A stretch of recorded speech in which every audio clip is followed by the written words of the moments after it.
Сәлем қыздар, бүгін сіздермен бірге цифра тортын дайындаймыз. Ол үшін шоколад пен сармайды жақсылап ерітіп аласыздар. 4 жұмыртқаға секерді сала отырып, жақсылап көпіртеміз миксермен. Көтерілгеннен кейін ғана жаңағы шоколадымызды құйып, қопсытқыш, какао ұнды бірге араластырып, електен өткізесіздер.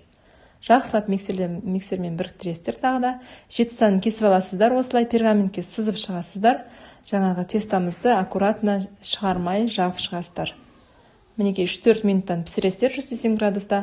Кремнің рецепті менің парақшамда бар. Универсальный крем деген, төменде ссылкасын қалдырдым. Бетіне ганаш жасайсыздар. Соңында 80 грамм сливки мен 100 грамм шоколад ертесіздер. Неке осылай құйып шығасыздар. Суығаннан кейін ыстық күйінде құймаңыздар. Әрлеу жағы әркімнің өз еркінде. Ас болсын, дайындап көріңіздер. Сіздерден фото есеп күтемін.